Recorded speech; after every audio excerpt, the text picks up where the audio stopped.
Next chapter है class 6। Next chapter science का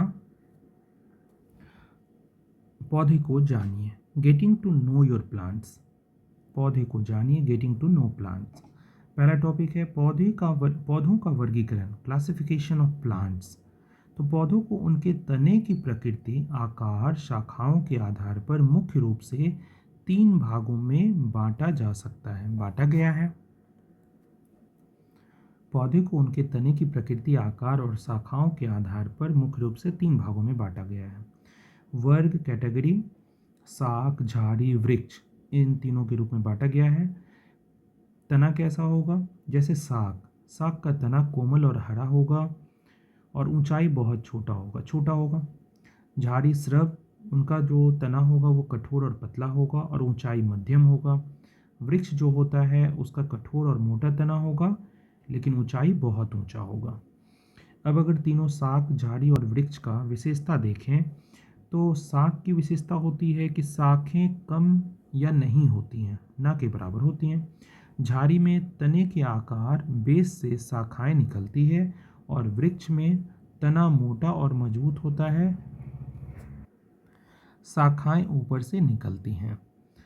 विसर्पी लता और आरोही लताएं, ये दोनों भी पढ़ने के लिए दिया गया है। इस चैप्टर में हम लोग को पढ़ना है। विसर्पी लताएं क्या होती है, जिन्हें क्रीपर कहते हैं, उनका तना बहुत कमज़ोर होता है और ऊंचाई क्या होती है तो भूमि पर वो फैलती हैं।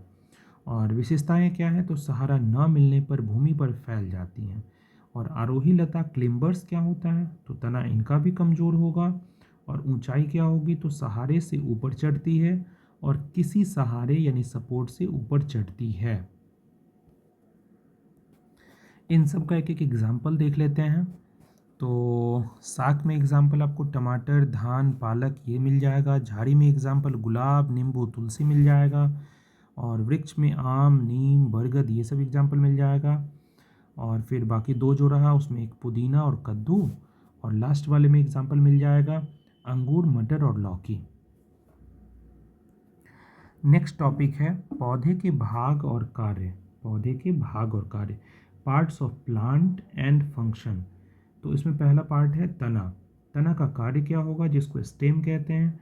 शाखाओं, पत्तियों, फूलों, फलों को सहारा प्रदान करता है। जल और खनिजों को, ये तो पहला काम है। दूसरा कार्य क्या है, जल और खनिजों को जड़ों से पत्तियों तक पहुंचाता है, ये दूसरा कार्य है। तीसरा कार्य क्या है, पत्तियों में तैयार भोजन को पौधे के अन्य भागों तक पहुंचाता है, ये तीसरा काम है। अब है नेक्स्ट टॉपिक पत्ती, लीफ, पर्णवृंत, पेटियोल, पत्ती का पार्ट है। ये सारे पार्ट हैं छोटे छोटे। तो इन सब का क्या क्या यूज है और किसे कहते हैं। तो पर्णवृंत, पेटियोल, पत्ती का वह भाग होता है जो उसे तने से जोड़ता है। पटल और पर्णफलक, लेमिना या लीफ ब्लेड, पत्ती का चपटा व हरा भाग होता है। सिराएं, तो सिराएं या मध्य सिरा क्या होती है तो पत्ती में बनी जो रेखाएं होती है उन्हें सिराएं कहा जाता है। सिरा विन्यास किसे कहते हैं तो पत्ती पर सिराओं का पैटर्न जो होता है उसको वेनेशन या सिरा विन्यास कहते हैं। और इसमें भी सिरा विन्यास 2 तरीके के होते हैं। पहला होता है जालिका रूपी सिरा विन्यास और दूसरा होता है समांतर सिरा विन्यास, जिसको पहले वाले को बोलते हैं रेटिकुलेट वेनेशन, जाल जैसा पैटर्न, जैसे पीपल के पत्ते में हम लोग देखते हैं। और समांतर सिरा विन्यास क्या होता है, पैरेलल वेनेशन, तो सिरा एक दूसरे के समांतर, जैसे सिराएं एक दूसरे के समांतर होती हैं, जैसे केला और घास में जो हम लोग देखते हैं। अब पत्तियों के कार्य क्या हैं, तो पत्तियों का कार्य देखते हैं। तो पहला कार्य तो पत्तियों का होता है प्रकाश संश्लेषण, फोटोसिंथेसिस करवाना। तो सूर्य के प्रकाश, कार्बन डाइऑक्साइड और जल का उपयोग करके वो भोजन बनाते हैं। वाष्पोत्सर्जन, दूसरा कार्य क्या है, वाष्पोत्सर्जन करना, ट्रांसपिरेशन कहते हैं। पत्तियों से जल को वाष्प के रूप में बाहर निकालने के प्रोसेस को वाष्पोत्सर्जन कहते हैं। नाउ नेक्स्ट टॉपिक जड़। जड़ यानी रूट का कार्य क्या होगा तो पौधे को मिट्टी में स्थिर रखती है, जकड़े रखती है, ये पहला काम हो गया।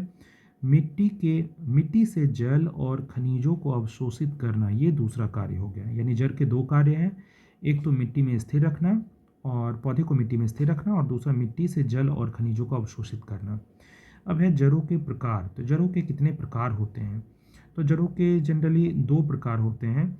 मूसला जड़ एक टैप रूट होता है, और एक होता है झखरा जड़, रेशेदार जड़, फाइब्रस रूट। तो एक मुख्य या मोटी जड़ होती है। मूसला जड़ किसे कहते हैं? तो एक मुख्य या मोटी जड़ होती है और उससे छोटी पार्श्व जड़ें निकलती है। उदाहरण के लिए गाजर, चना। झखरा जड़ या रेशेदार जड़, फाइब्रस रूट किसे कहते हैं? तो कोई मुख्य जड़ इसमें नहीं होती है, सभी जड़ें समान दिखाई देती है और तने के आधार से निकलती है। उदाहरण के लिए गेहूं और मक्का। अब संबंध क्या है? तो जिन पौधों में मूसला जड़ होती है उनकी पत्तियों में प्रायः जालिका रूपी सिरा विन्यास होता है। ये बहुत इम्पोर्टेंट है कि मूसला जड़ किसी पौधे के पत्ती को देख के मूसला जड़ है या झखरा जड़ ये कैसे जानते हैं? तो मूसला जड़ तब होगी जब उनकी पत्ती जो होगी वो जालिका रूपी सिरा विन्यास होगी। अगर जालिका रूपी सिरा विन्यास नहीं है तो उसमें मूसला जड़ नहीं होगा, तब वो झखरा जड़ होगा, रेशेदार जड़ होगा। लास्ट टॉपिक है पुष्प, फ्लावर। पुष्प पौधों का प्रजनन अंग होता है। पौधों का प्रजनन अंग पुष्प ही होता है। मुख्य भाग क्या है? तो बाह्यदल, सबसे पहला है बाह्यदल, सीपल्स। तो सेपल्स क्या होते हैं? हरे रंग की पत्ती जैसी संरचनाएं जो कली की अवस्था में पुष्प की रक्षा करती है। यानी कोई भी फूल जब कली होता है तो कली के रूप में जो हरे रंग की पत्ती होती है जो उसकी रक्षा करती है उसी को बाह्यदल कहते हैं। पंखुड़ियाँ क्या होती है? पेटल्स। तो रंगीन भाग जो कीड़ों को आकर्षित करती है पॉलिनेशन के लिए, तो वो होती है पंखुड़ियाँ। पुंकेसर क्या होते हैं? स्टामेन। तो पुष्प का नर वाला भाग जो है वो स्टामेन कहलाता है। स्त्री केसर या अंडप किसको कहते हैं? तो पिस्टिल या कार्पिल पुष्प का मादा भाग है जिसमें अंडाशय होता है। इस तरह से ये चैप्टर सारा टॉपिक कंप्लीट हो गया।